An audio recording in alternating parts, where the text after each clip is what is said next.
Welcome to arts achievers. நீங்க இப்ப பார்த்துட்டு இருக்கிறது 11th இங்கிலீஷுக்கான ஒரு வீடியோ தான். ஸோ 11th இங்கிலீஷ் 1 மார்க் வந்து எப்படி மார்க் எடுக்கிறது அப்படின்னு கேட்டிருந்தீங்க. ஸோ 11th இங்கிலீஷை பொறுத்த வரைக்கும் பார்த்தீங்கன்னா புக் பேக் தான்.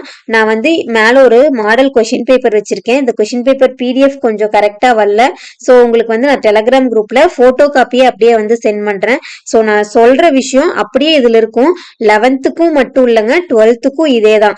12th ஒரு வீடியோ போட்டிருப்பேன். அதுல இருந்து ஒரு கொஷின் பேப்பர் வந்து ஷோ பண்ணி போட்டிருக்க மாட்டேன். இதுல கொஷின் பேப்பர் ஏன் காட்டுறேன்னா, இந்த கொஷின் இந்த பேசிஸ்ல தான் கேக்குறாங்க அப்படிங்கறக்காக நான் எக்ஸ்பிளைன் பண்றேன். நீங்க பாருங்க, நான் உங்களுக்கு வந்து ஒரு போட்டோ காப்பி அனுப்புறேன். அதோட லிங்க் பண்ணி பாத்தீங்கன்னா உங்களுக்கு ஈஸியா இருக்கும். ஸோ இது வரைக்கும் நம்ம ஆர்ட்ஸ் அச்சீவர்ஸ் சேனலை சப்ஸ்கிரைப் பண்ணாம இருந்தீங்கன்னா மறக்காம ஆர்ட்ஸ் அச்சீவர்ஸ் சேனலை சப்ஸ்கிரைப் பண்ணிக்கோங்க. இந்த போட்டோ காப்பி வந்து பாத்தீங்கன்னா நான் டெலகிராம் குரூப்ல வந்து போஸ்ட் பண்றேன். ஸோ நம்ம டெலகிராம் குரூப்போட லிங்க் வந்து பாத்தீங்கன்னா ஒவ்வொரு வீடியோவோட கீழே டிஸ்கிரிப்ஷன்லயே கொடுத்துருப்பேன், போய் எடுத்துக்கோங்க.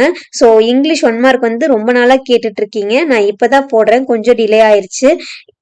இங்கிலீஷ் 1 மார்க் வந்து பாத்தீங்கன்னா ஃபர்ஸ்ட் சினானிம்ஸ் இருக்கு இல்லையா? ஸோ சினானிம்ஸ் வந்து பாத்தீங்கன்னா ஃபர்ஸ்ட் 3ல வரும் மீனிங்ஸ். அடுத்த 3ல வந்து பாத்தீங்கன்னா ஆன்டனிம்ஸ் வந்து 3 இருக்கும். அடுத்தது பாருங்க இடியம்னு கொடுத்துருக்கானா, இங்க பாருங்க இடியம்னு இருக்கும். ஸோ இடியம்ஸ் ஃபைண்ட் அவுட் பண்றது.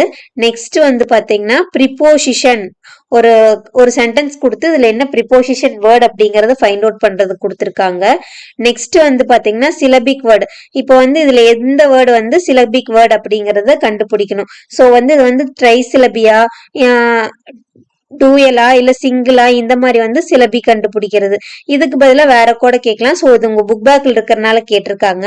அடுத்து வந்து பாத்தீங்கன்னா ப்ரிஃபிக்ஸ், சஃபிக்ஸ், ப்ரிஃபிக்ஸ்ன்னு சொல்லுவோம் இல்லையா? ப்ரிஃபிக்ஸ் அப்படின்னா முன்னாடி வேர்ட் ஜாயின் பண்ணி எழுதுறது. ஓகேங்களா? இப்ப இது எந்த வேர்டுக்கு இந்த வேர்டு வந்து சூட்டபிளா இருக்கும் அப்படின்னு சொல்லி கொடுக்கறது. அடுத்து வந்து கொஷின் டேக். நெக்ஸ்ட் வந்து பாத்தீங்கன்னா பிரேசல் வெர்ப். ஓகேங்களா? அடுத்து வந்து பாத்தீங்கன்னா என்ன கொடுத்துருக்கானா கிளிப்டு வேர்ட்ஸ் கொடுத்துருக்கான். நெக்ஸ்ட் வந்து பாத்தீங்கன்னா ஃபாரின் வேர்ட் கொடுத்துருக்கான். அடுத்து அமெரிக்கன் இங்கிலீஷும் 18th கொஸ்டின் கொடுத்துருக்கான். எக்ஸ்பான்ஷன் கொடுத்துருக்கான். நெக்ஸ்ட் காம்பவுண்ட் வேர்ட் அப்படிங்கிறது கொடுத்துருக்கான். அடுத்து வந்து பாத்தீங்கன்னா கிளிப்டு வேர்டு கொடுத்துருக்கான். பிளண்டட் வேர்டு, இதை வந்து பிரிக்கும் போது எந்த மாதிரி சென்டென்ஸ் வரும் அப்படிங்கிறது பிளண்டட் வேர்டு அப்படிங்கிறது. ஸோ அடுத்து வந்து 19ல வந்து பாத்தீங்கன்னா ஒரு வேர்டு கொடுத்து இது வந்து எந்த ஸ்டடியோட ரிலேட்டட் ஆனது அப்படின்னு சொல்லி ஆர்னித்தோலஜிஸ்டிக் அப்படின்னு கொடுத்துருக்காங்க. அது வந்து பாத்தீங்கன்னா ஸ்டடி ஆஃப் பேர்ட் அப்படின்னு சொல்லி சொல்லுவாங்க. அடுத்து வந்து சென்டென்ஸ் பேட்டர்ன். இப்போ நீங்க பார்த்ததுல கண்டிப்பா ரிப்பீட்டடா வரக்கூடிய 11th and 12th எதெல்லாம் கேட்பான்னு பாத்தீங்கன்னா சினானிம்ஸ் ஆன்டனிம்ஸ் கண்டிப்பா 6 மார்க்கு கேட்பாங்க. Compound word, பிரேசல் word, sentence pattern, idioms, preposition, question take, American English, expansion, prefix. இது வந்து கம்பல்சரியா உங்க கொஷின் பேப்பர் அந்த 20 மார்க் இருக்கு இல்லையா?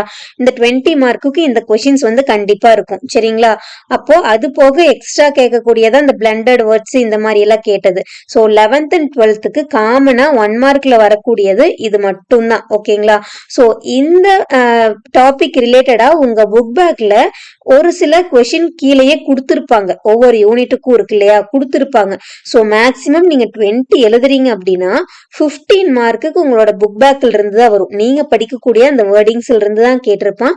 டஃபா எல்லாம் கேட்க மாட்டான். 15 கொஷின் புக் பேக்ல இருந்து தான் வரும். அப்போ இந்த நான் சொல்லியிருக்கேன் இல்லையா, கீழே இங்க எழுதியிருக்கேன் இல்லையா, இது வந்து காமனா வந்து கேட்கக்கூடியது. மீதி அந்த பிளண்டட் வேர்ட்ஸ் இதெல்லாம் வந்து பாத்தீங்கன்னா இருந்துச்சுன்னா கேட்கலாம். இப்ப அமெரிக்கன் வேர்டு, ஃபாரின் வேர்ட்லாம் வந்து பாத்தீங்கன்னா ஃபாரின் இங்கிலீஷ் எல்லாம் 2 டைம் கேட்டிருந்தேன். அப்போ 2 மார்க் அதுல இருக்கு. ஓகேங்களா? சென்டென்ஸ் பேட்டர்ன் கண்டிப்பா 1 வரும். அதே மாதிரி ப்ரிஃபிக்ஸும் கண்டிப்பா வரும். பிரேசல் வேர்ப், காம்பவுண்ட் வேர்ட்ஸ் இதெல்லாம் வந்து கம்பல்சரியா கேட்கக்கூடிய ஒரு கொஷின். ஸோ இதையெல்லாம் உங்க புக் பேக்ல இருக்கிறத தரவா படிச்சுக்கோங்க. நெக்ஸ்ட் வீடியோல புக் பேக்ல எந்தெந்த கொஷின்ஸ் இருக்கும் அப்படிங்கறதும் பார்க்கலாம். ஸோ அதனால இது வரைக்கும் நம்ம சேனலை சப்ஸ்கிரைப் பண்ணாதவங்க மறக்காம சப்ஸ்கிரைப் பண்ணிக்கோங்க. இப்போ இருந்து இங்கிலீஷ் எக்ஸாமுக்கு படிக்கிறீங்க அப்படின்னா புக் பேக்ல இந்த டாபிக் ரிலேட்டடா ஏதாச்சும் இருக்கா அப்படிங்கறதையும் நீங்க வந்து பாத்துக்கோங்க.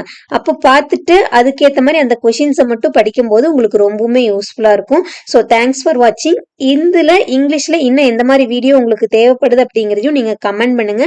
நான் அதுக்கேற்ற மாதிரி ப்ரிப்பேர் பண்ணி நான் வந்து வீடியோ போடுறேன். ஸோ இங்கிலீஷ் வந்து பாத்தீங்கன்னா நிறைய இருக்கு. ஈஸியா இருக்குன்னு நினைக்கிறவங்களுக்கு வந்து ஈஸியா இருக்கிற மாதிரி இருக்கும். இவ்வளோ பார்க்கணுமா அப்படின்னு நினைச்சீங்கன்னா அது கஷ்டமா இருக்கிற மாதிரி ஃபீல் ஆகும். ஸோ இங்கிலீஷை பொறுத்த வரைக்கும் எல்லாமே வந்து ஒன்ஸ் அந்த ஃபார்மெட் அப்படிங்கிறது படிச்சு இது பண்றதா. ஸோ உங்களுக்கு ஈஸியாகவும் நான் சொல்லித்தரேன். உங்களுக்கு எந்த மாதிரி வீடியோஸ் வேணும் அப்படிங்கிறத நம்ம டெலகிராம் குரூப்ல கமெண்ட் பண்ணுங்க. தேங்க்ஸ் ஃபார் வாட்சிங். Subscribe arts achievers channel.